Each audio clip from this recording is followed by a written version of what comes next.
Hello everyone, my name is Pradeep Sadhu. I am from Northern Trust. Northern Trust is a financial services organization from Midwest. What do? We provide asset servicing, investment management, and wealth management for our high profile net worth clients. Okay, this is our standard confidentiality that we put up for all our public speaking event things. And before I start, how far are you guys with your organization's cloud transformation journey? Anybody can tell how far are you guys? Okay, so based on this IBM and McKinsey study, they found most organizations are only 20% of their cloud journey, and that 20% is only greenfield apps. They don't even get into the legacy apps. Okay, this is an interesting article, and they talk about it will take 10 more years to become cloud native. If you see this, like cloud is not new. Cloud is almost 12 years old. The first AWS came 12 years ago. Pivotal Cloud Foundry came in 2006, but still we are only 20%, and that too we are only greenfield apps. That's a problem, not just for us, across the board. If you take any organization, even the cloud-born organizations have the same problem. So that is what I'm going to talk about today. Okay, why do we have this problem of modernization? Why do we still have legacy apps in organizations? One big problem is every organization have their own way of doing security, their own way of doing data. They take vendor products and they customize them to their own way. That's what most organizations do. And the transformation patterns, you will find ton of transformation patterns for greenfield apps, like how to build a greenfield app. You will find ton of documentation. But if you go look at legacy transformation, it's hard. The reason is your organization's patterns are different. The way your technology landscape in your organization is different from my organization. That's the reason. And the skill shortage. Why is the skill shortage? If you take COBOL, how many in this room know how to do COBOL programming? 3, 4, okay. 4 people know COBOL programming. So if you have a COBOL application running, who can tell you like what is the problem, and at least look at the code and tell you like, hey, this is what this code does. That's a problem for organizations. Okay, and then most of the apps are built with monolith architecture, and over time you pile ton of features and make it like too complex to manage. And some vendors even closed shops, and they even killed their technology stack. Okay, and to add fuel to this fire, we have security, data protection laws, and standards changing every day. I'm sure those who work in healthcare and financial institutions know pretty clearly what I'm talking about, security and data protection laws. And when it comes to operations, responsiveness, when you have a client complaining about some issue, what happens? It takes months for you to fix the problem because of the legacy nature of your application. And speed to market, because of the complexity, it is not even on your list of items to speed to market. And downtime, when you have to migrate your monolith application, I saw applications that take 12 hours to 16 hours to do the migration. And user experience was not even a thing when you started building these monolith apps. And tracking and matrix, what is that? That's how we started when we started these monolith apps.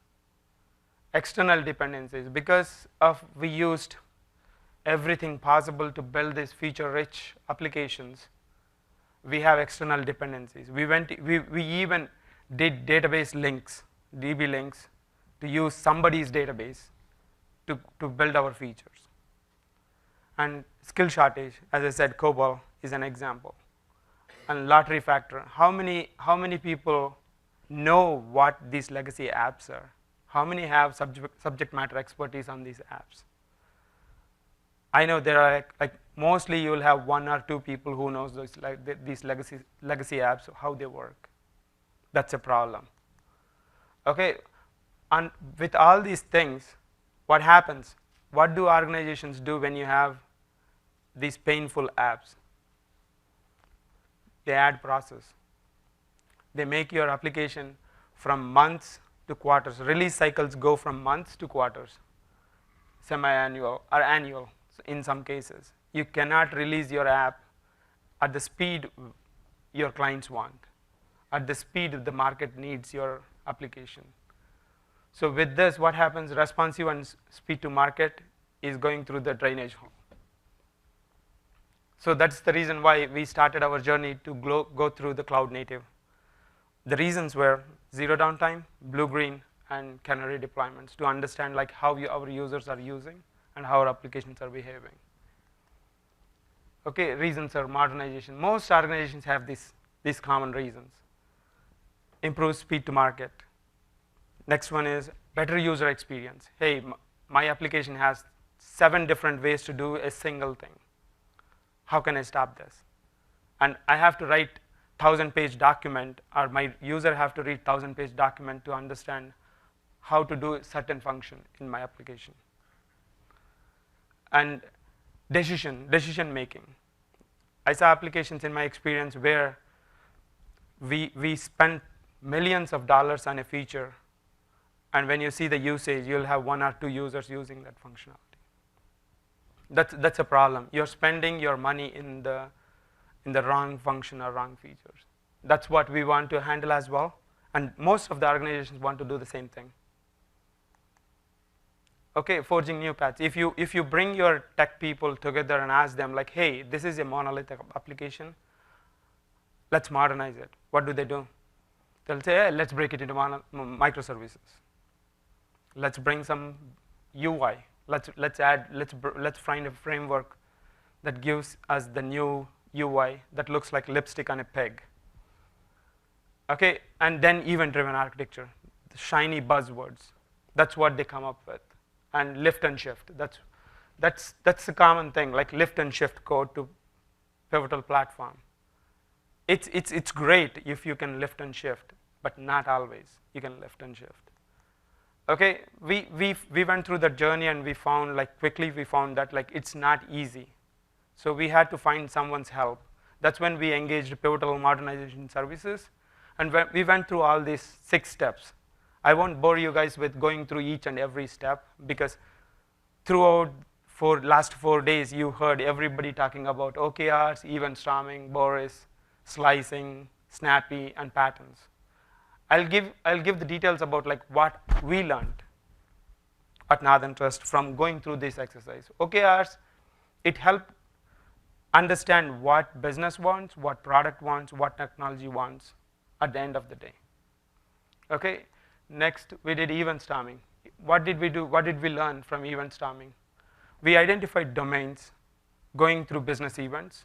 When product, technology, and business came and explained how this system works in terms of business events, it helped us remove this sophistication biases, like, hey, this is how this functionality should work, this is how this pattern should work, from understanding, hey, this is how the functionality in terms of business owner should work, or a business user, this is how it should work.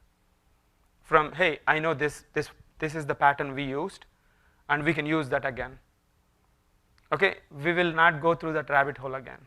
Okay, and then context boundaries. When we have a domain, how this context fits into that boundary. Okay, that helped us understand. And also, while talking to everybody in the room, we identified where are the trouble spots in our current system. Okay, and it also helped us where to start. like monolith, like I saw an application that where it had an app within an app. Like we had functionality that supports our clients as well as internal users. So it helps us like where to start, how to start. Okay, then we took the slices that we got from event storming, and we worked with our product to understand which phase we can release first. Okay, then we went into event storm to build.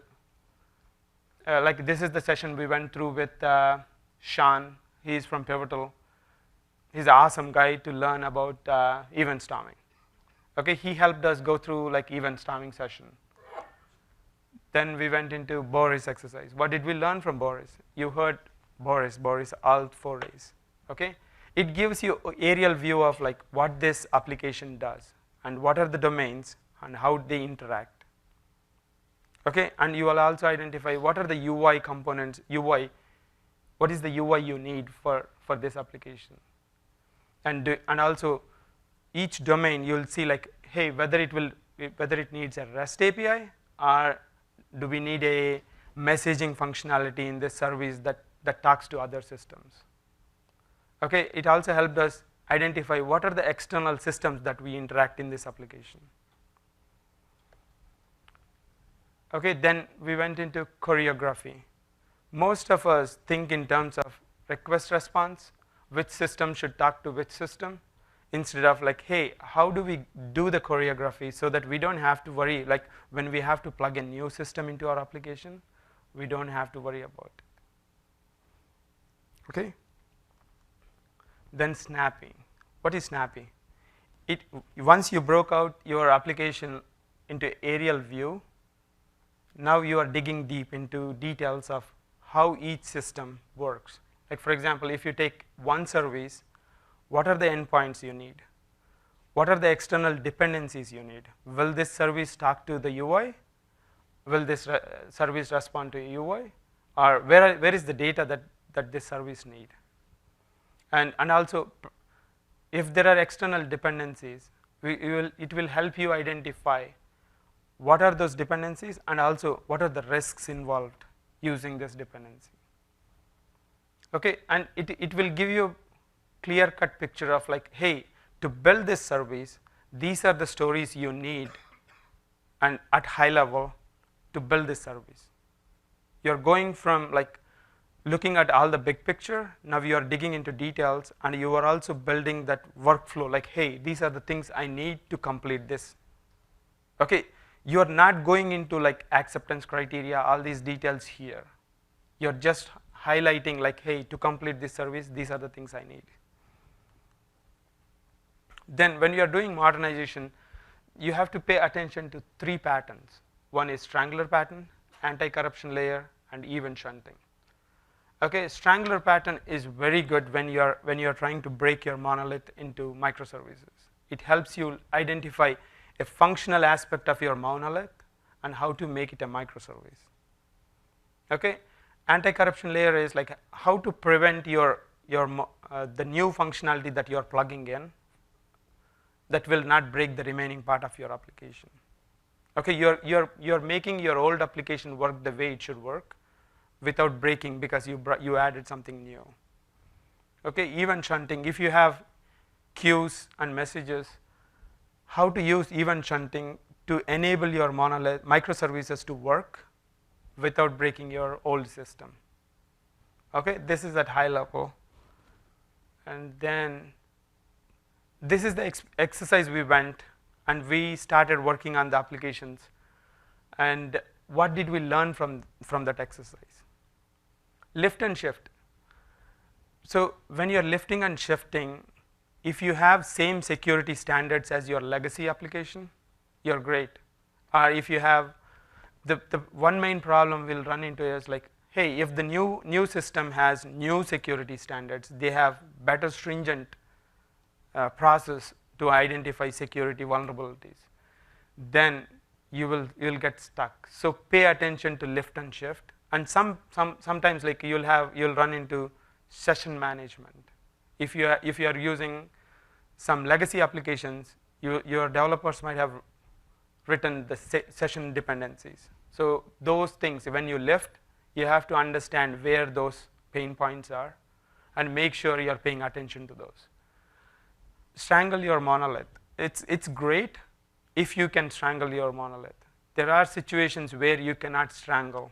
So be open-minded and work with, if you are working with Pivotal guys, work with them to explain like why you cannot strangle your monolith. What are the pain points? Explain, like sometimes it is a functional, sometimes it is technology. Like for example, if you are using a technology that you cannot go and change, like for example, the very old technology you have for UI, you cannot touch it because nobody knows it. Then Strangler will not work for you. So you have to figure out a way to make the new modernization sit well with your monolith. Okay, change chaos. If you're building this dream world of how microservices, how everything should work, and if your legacy system keeps changing, it creates a change chaos. Like the change you are doing here and the change they are doing there, it creates a nightmare for you. And your modernization will never end because of scope creep. And dependent systems. If you are using dependent systems, like for example, if you have an external system that you are using, and they have their own plans of changing things, and if you are like neck deep into changing your monolith microservices, and one fine day they show up saying like, hey, we are shutting down that old version of the application, you have to use our new. What do you have to do? You are stuck. You have to start again. Okay, so be mindful, work with them, understand what they are doing, and constraints. I'll start with funding. If your organization is looking at transformation as saving money, it's going to bite you guys. Okay, if it is for other reasons, like hey, give better user experience, build better applications, scaling, then you have to be mindful that you have enough funding and enough better buy-in from your leadership. Okay, the remaining things you can tackle when you have funding. Okay, next, people. Never ever imagine that leaving the old legacy team aside, you can go and build a new world. You have to work with legacy teams. The reason is they have tribal knowledge. They know where the bodies are buried. Without their help, it's hard to get through the modernization. So bring them to the table. Okay, and don't be Atlas. You didn't create this system, and you don't have to make the day a better day. Bring everybody together, and don't be Atlas. You don't have to live the world. Bring everybody to table to help you change the way you want to build this application. And when you're transforming, you get two things: concerns and conflicts. Okay, it is easy to snub them and ignore them, but there is a reason why they do that. Understand that reason. Dig deep into understand the root cause of why they are hesitating to help you. When you start understanding their problems, it will save you. Okay, and when you are building teams, you'll hear this a lot: strong opinions loosely held. That means open-minded team that comes to table to fight with you, but when you convince them, they're willing to take your opinion or change their mind. If not, what happens if you have a strong opinion, strongly held team? They'll become suicide squad. They'll start killing each other or killing everybody that comes to them. Okay, how do you scale this? Whatever the journey, like whatever we learned, how do you scale that? So bring people together. Don't just bring people together. Give them the tools, empower them, enable them, keep them productive. And when you create that collaborative culture, and when you measure with the OKRs, like what are the key results the team is achieving, and are they aligning to what the organization want, it helps measure. You learn from your mistakes. Okay, you learn a learning organization, then hey, we did it organization, and also share that knowledge across. Like we have communities of practice, we have share outs, and we write cookbooks, and we work with when we see a common pattern, we build archetypes. We say like, hey, this is the common problem we have, let's build an archetype. That's what we do to scale this modernization. Okay, and at the end, we are hiring. I threw this link there. Please, if you have any friends or if you guys are interested, take a look at our site. That's all I have. If you have any questions, I can